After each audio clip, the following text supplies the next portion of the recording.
ilagay po natin sa tama yung ano, yung nawala po kasi yung mga real charity. Nawala yung hindi ko nagagalit, hindi ako nagtatampo. Nag-aano lang ko dito, parang nagmamasid. Tagapagmasid din ako.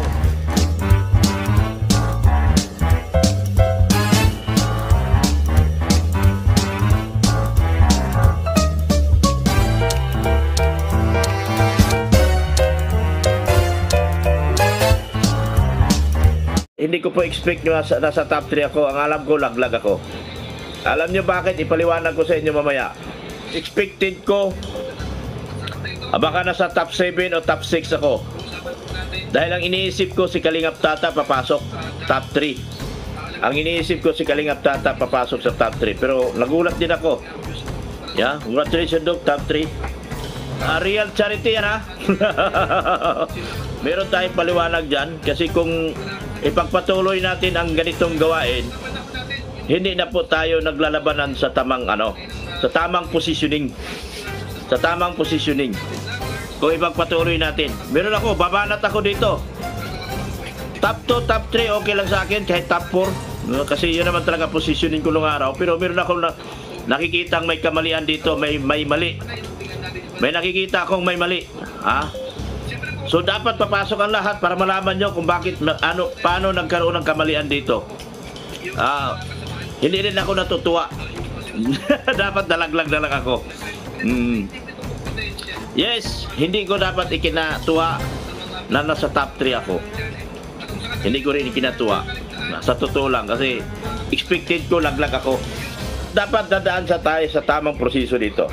Merong ulit-ulitin ko. Maring pwede akong reaksyonan dito. Pero sana ang mag-reaksyon tatama din. Totoo talaga. Yung totoo. O kaya maglatagan na lang kami ng Kaya pag-usapan natin yan na sana mapansin din yan. Dahil kung ganyan po ang magiging labanan, hindi na tayo magcha-charity. Hindi na tayo magcha-charity. Gagawa na lang tayo ng lahat ng ganyan. Gaganunin na lang natin.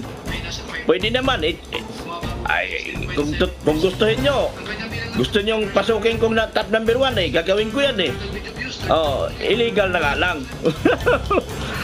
Illegal na nga lang. Kaya ko paano hindi ko kaya? Ipapaliwanag ko sa inyo mamaya. Mamaya ipaliwanag ko. Hindi po, wala po akong ilagay po natin sa tama yung nawala po kasi yung mga real charity. Nawala yung hindi ko nagagalit, hindi ako nagtatampo. Nag-aano lang ko dito, parang nagmamasid. Tagapagmasid din ako. Kahit nasa top 2, top 3 ako, nagmamasid ako. Kung ano. Kamusta mga kalingap, mga ka-Adonis? Pag-usapan lamang natin ito pong patungkol sa komento o opinion nitong si Dr. Lab doon sa Kalingap Partners o yung kanila pong mga ranking na content naman na ginagawa ng iba po nating kasamahang reactors, especially Kuya Jolay Paunil.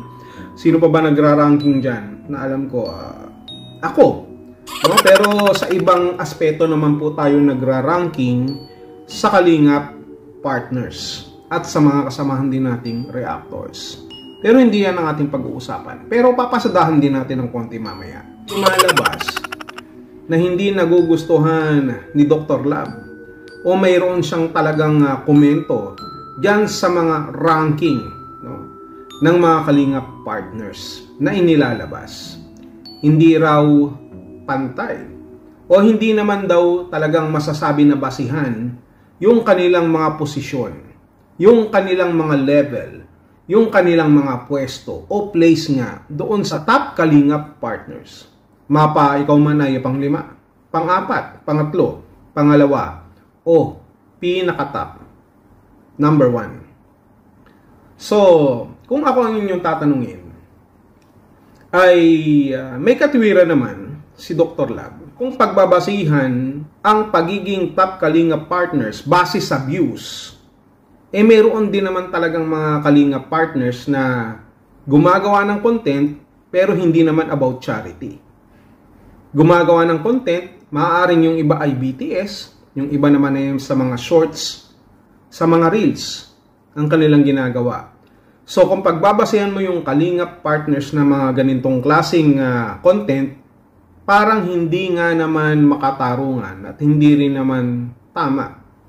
Pero ang tanong dito, ano ba ang basihan o ang qualification para masabi na ikaw ay top Kalingap partners? Dahil ba sa views? Dahil ba sa content? Dahil ba sa quality ng content na ginagawa ng isang Kalingap partners? Bakit ba siya pinapanood ng mga tao? Bakit ba siya sinusuportahan? Sapagkat kung pag-uusapan ng views sa views, maraming bagay, marami tayong dapat pagbasihan pagdating sa usaping views. Pero kagaya nga ng sinasabi ni Dr. Lab, well, marami ang hindi nagkakagusto, bagamat mayroon siyang katwiran, depende na lang doon sa kanyang pagde-deliver. Sapagkat alam naman natin, marami ang naiinis sa kanya. Dahil bukod sa pangit siya, medyo marami ang nayayabangan. Hindi para medyo, talagang ang daming nayayabangan. Diba? Tropa naman natin yan si Dr. Lab, pero wala akong pakialam sa kanya. So ngayon, ang ibig kong sabihin dito, may katwiran doon sa sinasabi ni Dr. Lab. May karapatan siyang magsalita. Nasabi niya nga kung gugustuhin ko, kung ganun lang din naman pala ang basehan kaya kong gawin na top 1 yung sarili ko. I-content ko lang si Beyonce, panalo na. No? Samantalang yung iba, syempre, pa-reels lang, pa-shorts video lang. No, maraming views pero konti ang revenue. So parang sinasabi niya nga na siya, kahit hindi niya gawin yon, pero malaki yung kanyang revenue. Malaki ang kanyang kinikita. So ano ba talaga ang basehan? Kung bakit nasasabi natin, kung bakit napupunta ka dun sa kategorya na ikaw ay pasok sa top Kalingap partners na kagaya ng ginagawa ni Kuya Julay Paunil. Pero alam naman natin, syempre, ay hindi naman dapat itong seryosohin, ika nga, no? Huwag nating masyadong seryosohin yung mga top na yan. Ito ay katuwaan lamang sapagkat naipaliwanag na rin naman ni Kuya Bal, narinig ninyo. No? Kung pagbabasehan ay talagang views, para masabing ikaw ay top Kalingap partners, ibang usapin yan. Yung iba madalas mag-content talaga, di ba? Sa isang araw, madalas mag-live. Nakakadalawa, nakakatatlo. Samantalang iba, isa lang. May iksi pa. So, paano nga naman yun? Doon mo ba masasabi na marami silang views talaga? Na sila ay talagang nais panoorin ng mga viewers? Kaya sila naging top? O baka naman dahil wala rin namang choice yung ibang viewers sapagkat sila din naman ang madalas na nag-upload, sila ang madalas na nagla-live, sila ang madalas na napapanood. So, ganun lamang yun. So, kung ano man ang lumabas na yan, no, it's all about Kuya Julay kung ano ang kanyang basihin dyan, huwag nating masyadong seryosohin. Ito ay katuwaan lamang naman. Diba? Na ipaliwanag na ni Kuya Bal at hindi ko na uulit-ulitin pa yan. Sa ganang atin, kunyari, tayo, no? Paano ba naman tayo magiging top dyan? Diba? Kung ako, minsan nag-upload ako after 4 days, after 5 days. Pero hindi naman tayo Kalingap partners. At wala naman akong pakialam dun sa mga top na yan. Sapagkat pagdating sa top Kalingap, hindi ako qualified dyan. Kung pagwapuhan pa at papisigan, andiyan dyan ako sa top, nakita nyo naman. Tinalakay natin yan. Number 1 ako, muntikan lang ako. Talagang tinalo lang ako ni Ruel. Pero nagparaya ako. Doon ako pasok. Pero dyan sa mga kaibang top na yan, I don't mind and I don't care. Pero alam nyo ba, di ba gumagawa tayo ng mga top Kalingap basher, no? Top Kalingap pangit partners, no? Top pinakagwapo ng mga Kalingap, mga ganun. May nagre-reklamo pa sa akin. Kung si Dr. Lab ka, nagre-reklamo pa Di ba? Lalo na dito. Merong nag-PPM sa akin, bakit daw hindi siya naging top Kalingap pangit partners. Diba? Nag-aaway-aaway pa sila. Lahat sila, doon sa mga kinontent ko, gusto nila sila yung top Kalingap pangit partners. Nag-aaway-aaway pa yung mga hayop. Diba? Yung pinag-aawayan nila kung sino pinakapangit sa kanila. Problema pa nila yun, hindi makatulog. Diba? Sabi ko na lang sa kanila, okay lang yan. Magpapangit pa kayo sa mga susunod na buwan para kayo na ang maging top. Kalain yun, problema pa nila na hindi sila ang naging top Kalingap pangit partners. May mga nag-PPM sa akin, hindi ko na lang sasabihin ng pangalan So, kung doon pa lang, no, marami nang hindi sumasang-ayon, what more dito? sa Kalingap partners talaga, na seryosohan talaga. Hindi maiiwasan yan. No? Pero dahil naipaliwanag na yan ni Kuya Bal, at eksaktong-eksakto naman ang paliwanag ni Kuya Bal, na dapat po nating maintindihan. At wag nyo na rin naman masyadong ibas itong si Dr. Lab, sapagkat ganun lamang siya magsalita. May pagkamaangas. No? Pero matino naman yan kahit papano. No, at makakausap mo naman ng matino at mabait din naman pagtulog at ganun lang talaga siya. Ganun lang talaga siya. So okay lang 'yan, wala tayong magiging problema diyan. So pagdating diyan sa mga top Kalingap partners, mapa top reactor man 'yan o Kalingap charity vlogger, huwag kayong masyadong paapekto sapagkat ito ay content lamang.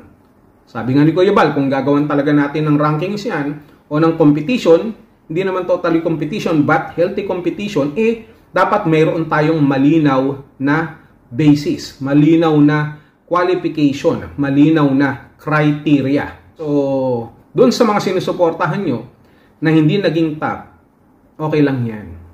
Kalma, para sa atin, pantay-pantay lamang sila as long as na gumagawa sila ng tama. As long as yung essence ng charity ay nandoon pa rin. Yun ang dapat po nating ipagmalaki. Okay?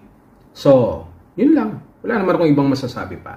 Maraming salamat sa inyo pong lahat.